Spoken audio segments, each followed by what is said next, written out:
So we're going to cleanse our mind, body, and spirit. So that's how we're going to start the day off this morning. We were going to do it outside, but my Wi-Fi isn't good out in the country here, so we'd probably be lost outside. So that's why we're going to smudge inside here. So Faith and I are going to smudge. So I'm just going to light that. Can you get to this? You need on this.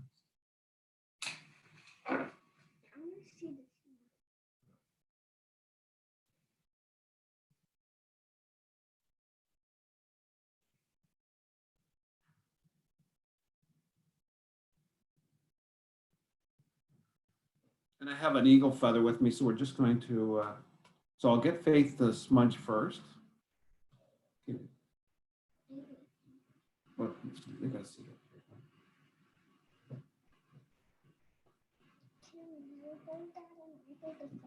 Yeah. So bring some to you.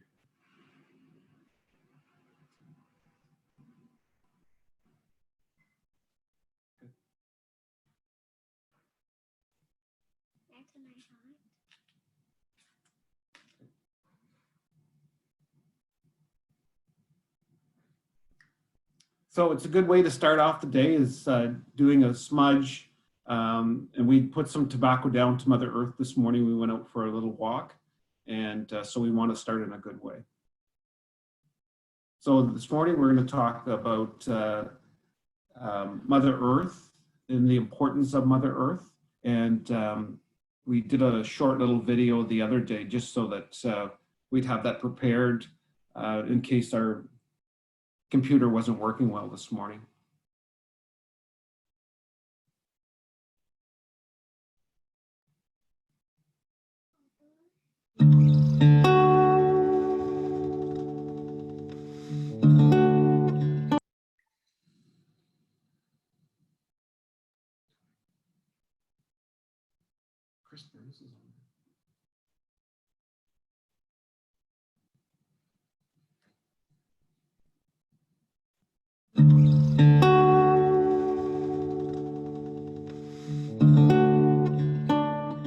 So we're going to talk about where we came from.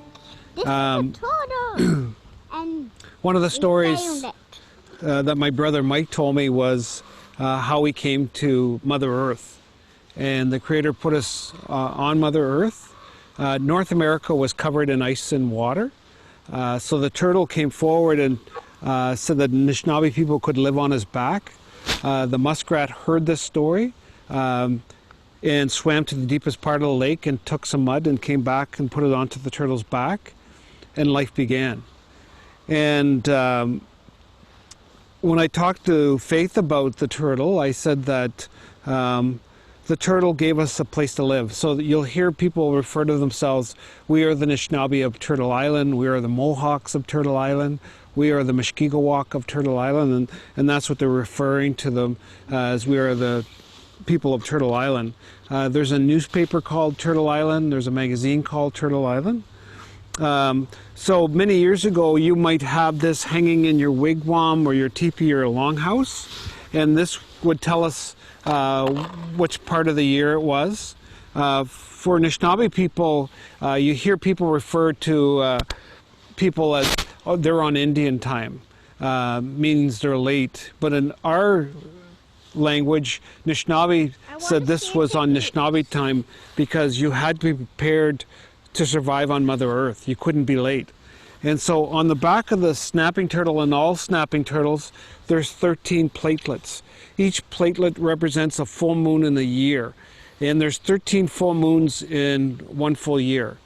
The actual moon will circle the Earth 13 times in a full season. And so each of these platelets represents that full moon. And so if I had this hanging in my wigwam or teepee, this would tell me which part of the year it was. So we just had the sugar moon not too long ago. The sugar has come out of the maple, the cedar, the birch trees, and we would go and collect that. So the leader of the community would come out and say, it's the sugar moon, we need people to collect birch bark to make baskets, we need people to make the syrup, we need people to share it. So the whole community got involved. Pretty soon it's going to be Odeme, the strawberry. The strawberry represents the heartberry. And so again, that's the first fruit of the year. People would go out and collect it, bring it back to the community, and the community would eat that strawberry. So there's all these different topics on the back of the turtle, and not all of them are the same. Like when you go further north or further south, there's different teachings for their community. On the outside of the turtle, there's 28 indentations. The 28 indentations represent the approximate days in between each full moon. And so again, when we saw the full moon not too long ago, we'd start counting 1, 2, 3, 4, 5. When it came up to 28, somebody'd come out and tell the chief the next full moon is going to be there. The turtle also talks about the past, present, and future, where we've come from, what we're doing now, where we're going. Sometimes we live too much in the past, we call it depression, and sometimes we live too much in the future, we call that anxiety. And so what you're supposed to be doing is enjoying life, breathing, taking time for yourself each day, and especially in this time now that you should be taking 15 minutes a day for yourself, sitting and listening. As we were sitting here, we could hear the crows and the animals around us. And again, it's meditation and relaxing.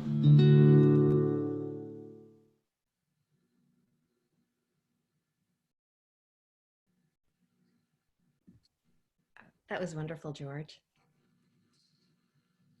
So we're going to sing a song, and then we're going to talk a little bit about the spark that we carry in life. And so, so this song is called The Celebration, and the drum in our communities represents that heartbeat, the heartbeat of Mother Earth that everyone carries. And the drum in our community for a long time was seen as a war drum or something that was done in time of war, but really it has nothing to do with war. It has everything to do with life. And that drum beat, the first time we heard that drum beat is when we were inside of our mothers. We heard that sound for the first 9 months in the darkness of our mother's womb. And so that's what that drum beat represents. So we're going to sing a song this morning. It's called The Celebration. And so again, we're celebrating Mother Earth. And again, it's a reminder that it's a wake-up call, what's been happening in the world now, that we need to go back to Mother Earth and reconnect. And so this song is to sing to Mother Earth.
So this morning we're going to talk a little bit about that spark and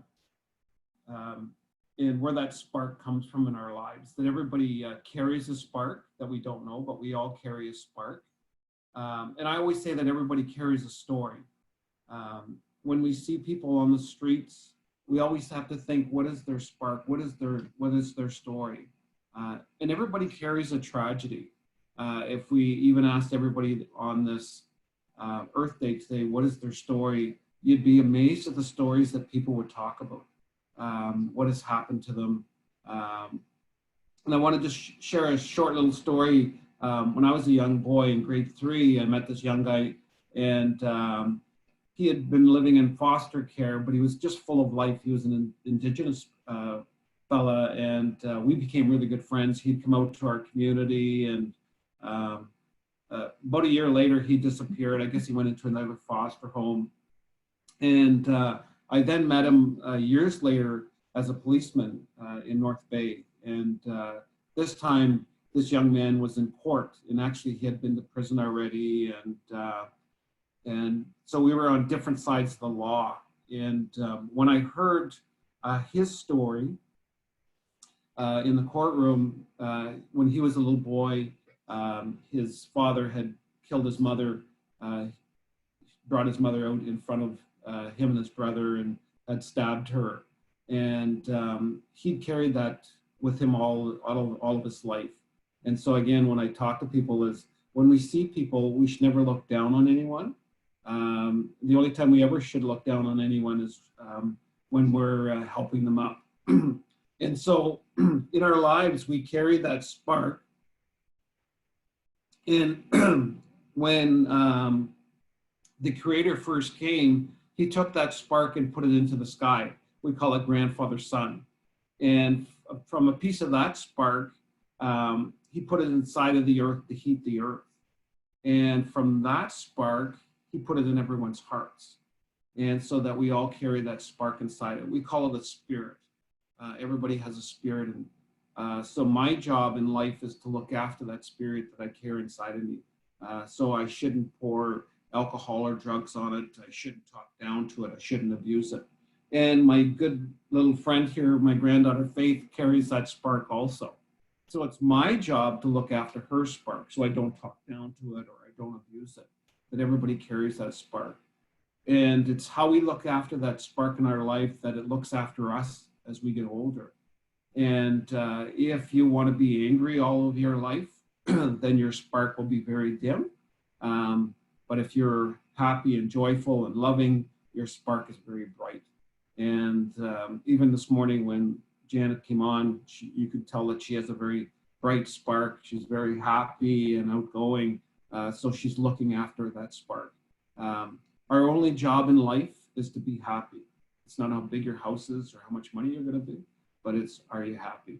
And so this morning we're going to talk about the chaga and how we pick that chaga from the forest.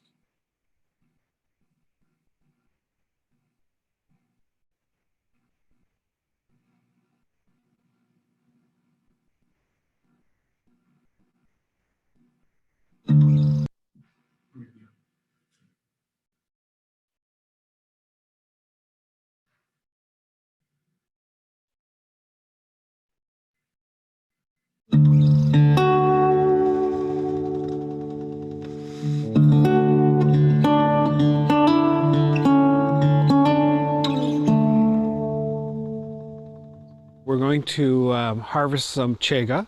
I'm here with my granddaughter Faith, and I want to teach her some of the medicines that we have in the forest.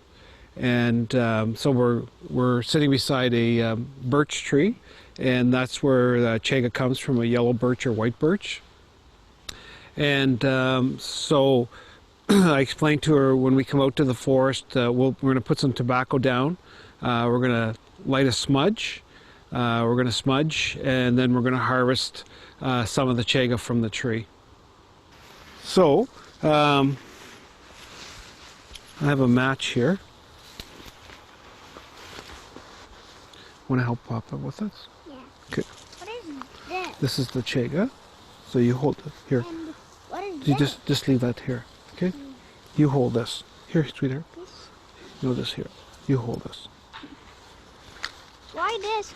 Do you want to light this when I'm holding it? Yeah. Shh.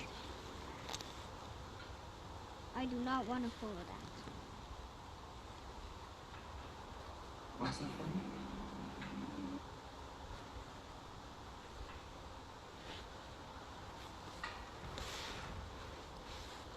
So why we smudge is we want to do things in a good way. So we're going to cleanse our mind, say good thoughts in our soul. So it's mind, body, and spirit. So we just bring the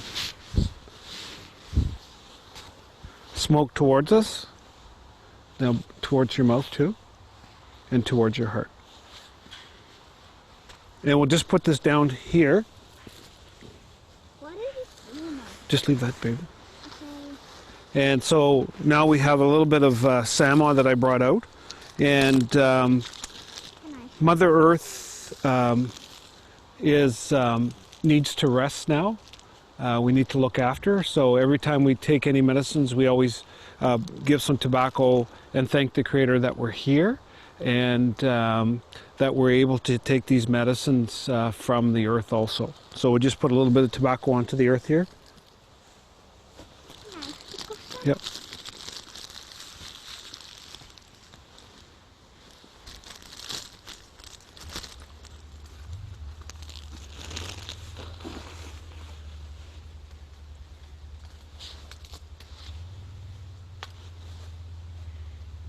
Okay, so what we're going to do now is we're going to harvest some of the chaga from the tree. And you can see along the tree here, the chaga, it looks like it's been burnt, but that's in a minute, honey. That's where the chaga comes from. And so we're going to take some of this chaga off. And I always tell people, be careful when you take the chaga off. You don't want to take it all off because it takes 15 to 20 years to grow.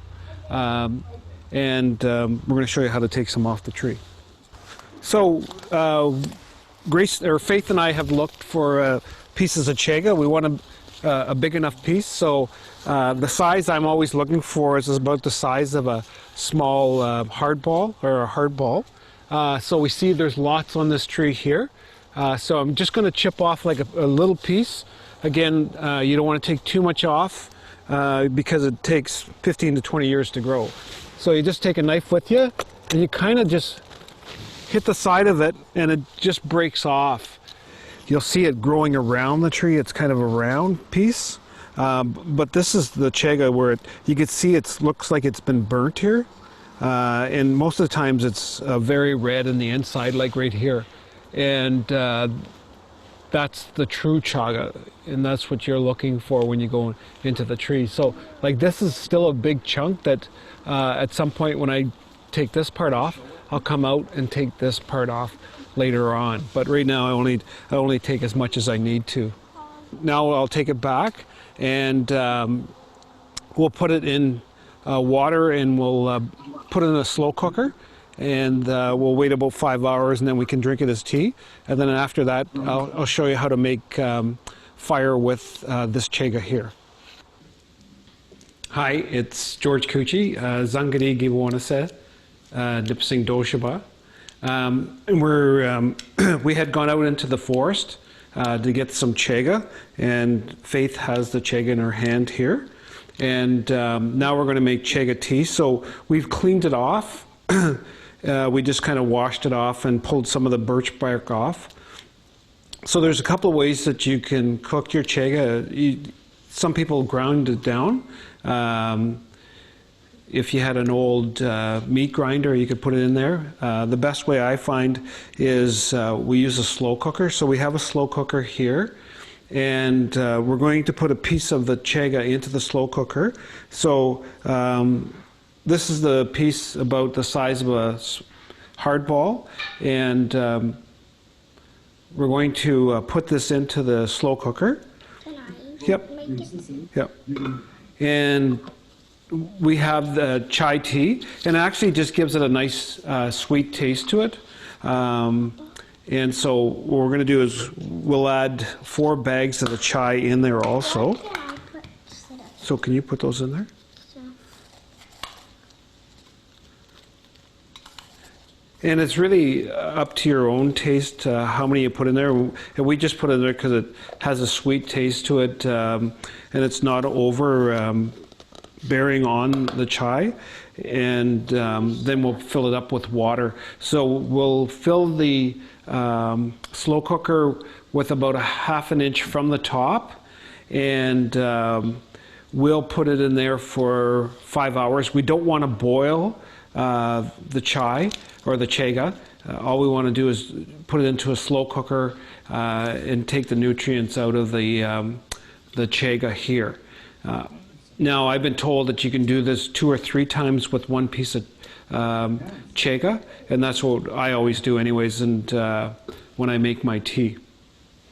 So now what we're going to do is we're going to put some water into the slow cooker, and so we'll just go over to the sink here.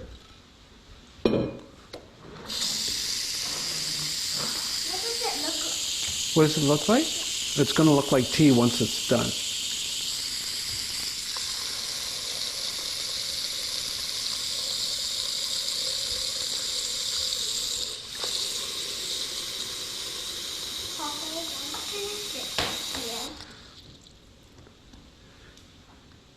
Papa, why can't you sit with here? And now what we'll do, once that's filled with water, is we're going to plug it in and we're going to leave it for 5 hours. So there's a lot of antioxidants in the chaga. They say that blueberries has 100 antioxidants, and they say that the chaga has 800 antioxidants. And so we make it into a tea, and after 5 hours, what we'll do is we'll drain the tea out, the chaga out, and we'll put it into a bottle, and then we'll just put it into the fridge. And every time we want to drink some, we'll take a cup out and drink from that cup. So once that's all completed with the chaga, we've used it 3 times. Then I keep it, and then we'll cut it almost like pie shapes. Then I show people how to make fire with it. So traditionally, this is what they would make fire with it again. They take 2 stones, and we're going to show you how to do that also. So traditionally, what they would do is they would travel from community to community with their chaga. And so if somebody had a fire, they would put a little bit of a spark on there and carry that back to their community. You can walk for miles with this. So what we're going to do is we're going to make a bow, and traditionally that's how they would start fire many years ago, was with the bow. So I just take a piece of rawhide, and I grab the stick outside, and then I'll tie this up just so it's nice and secure. And now I've got a piece of stick, and it's almost like a pencil. I carved a pencil on the end of it, and so we're going to put that inside of the bow. Now, like I said before, that I'm going to cut this into looks like pies. So I got a piece of the chaga here, and so we'll put it on a piece of wood. So you got to go on a flat area also, and I use a bone, or you can use wheels from a wooden toy also. This is a bone from a bear, so it's going to hold my piece of wood. Now I'm going to take the chaga, and I'm just going to hold it here, and I'm going to move this out of the way.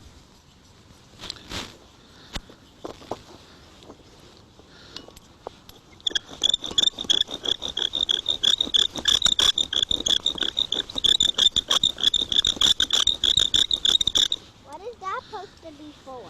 And what happens is, you could see the smoke, or maybe you might not have been able to see the smoke, but there was smoke coming off of it. And so if I did this for another couple of minutes, we'd get a spark inside of this chaga here. Traditionally, what they would do is, to get that spark in there, they would use 2 flint stones. This stone comes out of Kettle Stony Point. So you hit the 2 stones, the spark comes off. When the Europeans came, they brought metal. Looks like a set of brass knuckles, and when you hit this, sparks come off of this. I So now you can buy these traditional flint sticks at Canadian Tire. Fire on that. And so you just put a little bit of spark onto the chaga.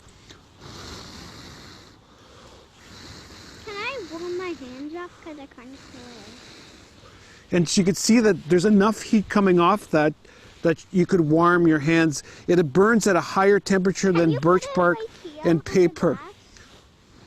Can you put it on the glass so I can warm my hands In a minute, sweet.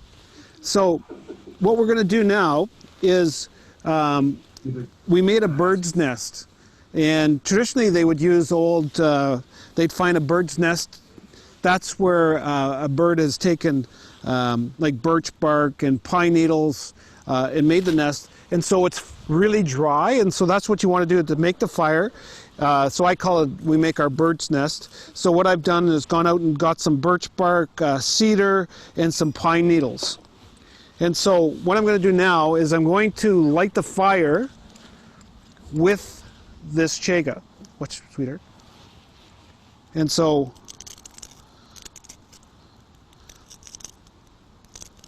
we put it into the bowl here.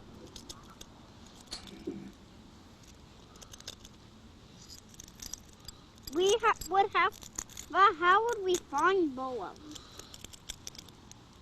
We would have to make wooden boas? Yep. How do we just make wood boas? So now that we've put the ashes, or I call it the spark, inside of the birch bark or our bird's nest, now we're going to blow into the birch or into the nest, and that's going to make a fire. And so what I've done too is I put holes on the bottom of the bowl, and usually it'll take 2 or 3 blows before the fire will start. So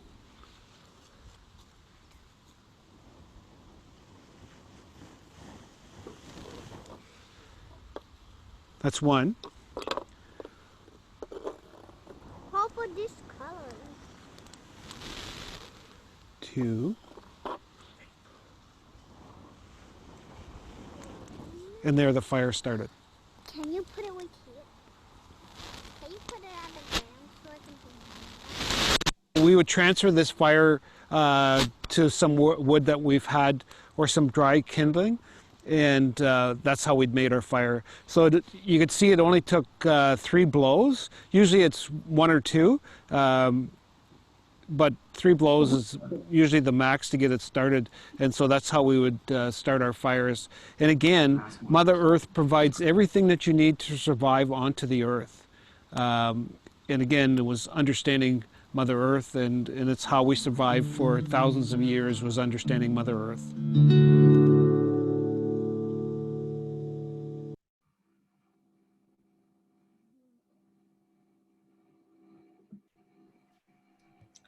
That was wonderful, George and Faith. I just wanted to let you know too that axe wasn't very sharp. She was, yeah. But also it explains too that Mother Earth provides everything that you need to survive. And again, which is so important to us. There's a lot of things that we think we need, but again, we're living back onto Mother Earth. It provides everything, our heat, our spark, the food, the water that we need, which is so important. So we need to look after Mother Earth to keep her healthy. Shall we open it up for questions, George? Sure, sure. Okay, so have our participants figured out that at the bottom of the participant area, it says raise hand. And if you have a question, I will unmute you to ask.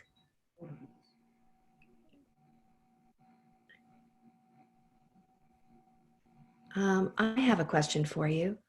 As people either think about and resonate on what you've given us, because you've given such a wonderful gift to the start of our morning. With the youth that you've worked with, ones who may be resistant to I guess what I want to, if there's a resistance to embracing Mother Earth, if there's a resistance to working through and finding their spark again, are there specific tools, one that you may share with us? Yeah, we have, when we run these camps for kids, everybody comes in with a different story. And a lot of times these youth are carrying things, they're struggling. One of the questions I always ask the kids at the start of the camp is, how many here want to grow up to be an alcoholic, or how many here want to be a drug addict, or how many want to commit suicide? No one puts their hands up. But then I ask them, how many here know somebody that's committed suicide in their community? Someone that's an alcoholic, somebody that's drug addicted in their communities, and everyone puts their hands up. So I said, what we need to do is talk about our own little scars, and we have to reconnect back to who we are, learning about your culture, your language. And to be successful in life, there's 4 things that you need to do. The first one, you need to start out sober and clean. The next one is you need to have a health plan. And what I mean by that is looking after yourself, going out, walking, eating right. The third thing is education is so important to our communities. And the last thing is learning about your language and your culture. So it's, again, reconnecting kids. And that's where a lot of the kids come to our camps and they've disconnected from their communities. I have 2 questions out here. Yep. Christine has asked about the wooden bowl. Can you reuse it, or do you need to carve, I'm assuming it's carved, a new one for each time you create a fire? No, traditionally they would use clay bowls. Oh, clay. Okay. Clay. Now I get my bowls out of, I'll go to different stores that might have them on sale. Actually, I bought that one at Canadian Tire, and I just drilled some holes into the wooden bowl. But there's other people that make wooden bowls, but you can just grab those bowls, and once the fire's out, it's still good. You can use it. I've used mine for 5-6 years now, so I just keep on using it. Sarah has a question. I'm going to unmute Sarah now. Oops, did I do that? Sorry, Sarah. I think I lost you because it reordered you. Okay, now I'm Sarah, you're unmuted. Great, thank you. My question's actually for Faith. I was wondering if you'd like to tell us, what is it about going outside with your grandfather that you love so much?